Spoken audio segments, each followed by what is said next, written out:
Hi friends, welcome to Riyaf cooking. இன்றைக்கி நம்ம என்ன பார்க்க போகிறோன்னா மஷ்ரூம் பிரியாணி தான் எப்படி பண்ணுறதுன்னு பார்க்க போகிறோம். வாங்க எப்படி பண்ணுறதுன்னு பார்ப்போம். ஃபஸ்ட்டு மஷ்ரூமை வந்து நல்லா நம்ம வாஷ் பண்ணி எடுத்துக்கலாம். வாஷ் பண்ணிவிட்டு இந்த மாதிரி 4 நாளாக கட் பண்ணிக்கணும். இந்த மாதிரி கட் பண்ணி நம்ம எடுத்து வச்சுக்கலாம். இப்போ வந்து நம்ம அரைப்படி அளவுக்கு தான் நம்ம பார்க்க போகிறோம். அரைப்படிக்கு வந்துட்டு அந்த ஒரு பாக்ஸு காளான் வந்து நம்ம போட போகிறோம். 150 ரீஃபைண்ட் ஆயில் ஊற்றிக்கலாம். நெய் 25, தேங்காய் எண்ணெய் 25 கிராம், எண்ணெய் காஞ்சது, பிரியாணி இலை, 6 ஏலக்காய், ஒரு அன்னாச்சி பூ, ஒரு பட்டை, ஒரு 5 கிராம்பு, பச்சை மிளகாய் ஒரு 3, மீடியம் சைஸ் ஆனியன் ஒரு. இதை நல்லா வதக்கி விட்டுக்கலாம். இப்போ நமக்கு நல்லா வதங்கிடுச்சு வெங்காயம். 2 கரண்டி அளவுக்கு இஞ்சி பூண்டு பேஸ்ட்டு போட்டுக்கலாம்.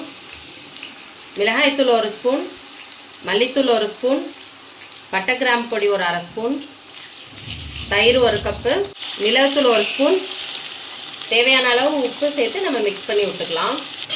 ஒரு 1/2 லெமன் புழிஞ்சு விட்டுக்கலாம். மீடியம் சைஸ் தக்காளி ஒரு 4-5 சேர்த்துக்கலாம். இப்போ நமக்கு நல்லா தக்காளி எல்லாம் நல்லா வதங்கிடுச்சு. இப்போ நம்ம மஷ்ரூமை சேர்த்துக்கலாம். மஷ்ரூம் ரொம்ப வேகக்கூடாது. நம்ம சிக்கனுக்கு மாதிரி தான் 2 பெரட்டினோடனே நம்ம வந்து தேவையான அளவு தண்ணி ஊற்றிக்கலாம். 1க்கு 1.5 கணக்கில் நம்ம வந்துட்டு தண்ணி ஊற்றிக்கலாம். இப்போ நம்ம தண்ணி ஊற்றியாச்சு. மேலாப்பில் கொத்தமல்லி புதினா தூவிக்கலாம். 1 கைப்பிடி புதினாவும் 1 கைப்பிடி கொத்தமல்லியும் தூவிக்கலாம்.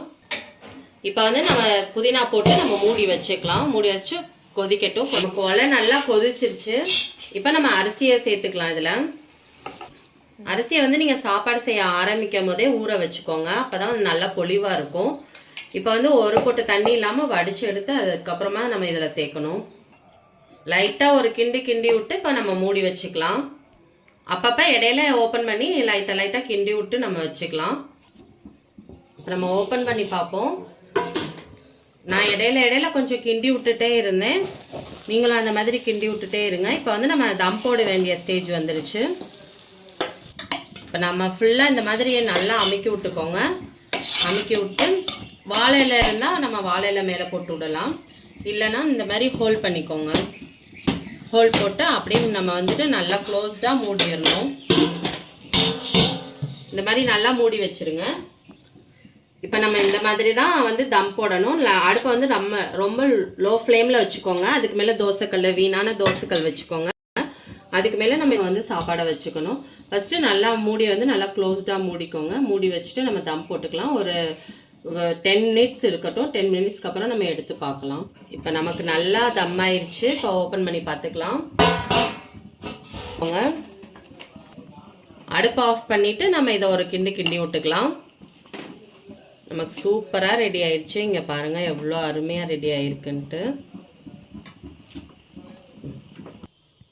இப்போ நம்ம தம் உடைச்சதுக்கப்புறமா கொஞ்சமாக நெய் ஊற்றி முந்திரி கிஸ்மிஸ் வந்து தாளித்து நம்ம ஊற்றிக்கலாம்.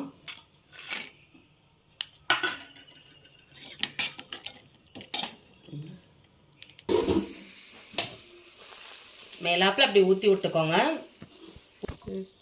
ஒரு மிக்ஸ் பண்ணி விட்டுருங்க. அப்படியே பாருங்கள் எவ்வளோ சூப்பராக நமக்கு சூப்பராக ரெடி ஆகிருக்கு. பாருங்கள் உதிரியாக சீரா சம்பா தான். அவ்வளோ ஒரு டேஸ்ட்டாக. இங்கே பாருங்கள் நமக்கு மஷ்ரூமே நல்லா வெந்து சூப்பராக இருக்குது. இந்த வீடியோ நீங்களும் ட்ரை பண்ணி பாருங்கள். இந்த வீடியோ உங்களுக்கு பிடிச்சிருந்துச்சுன்னா லைக் பண்ணுங்கள், ஷேர் பண்ணுங்கள், கமெண்ட் பண்ணுங்கள், சப்ஸ்கிரைப் பண்ணுங்கள். கூடவே அந்த பெல் ஐக்கானை கிளிக் பண்ணுங்கள். Thank you friends.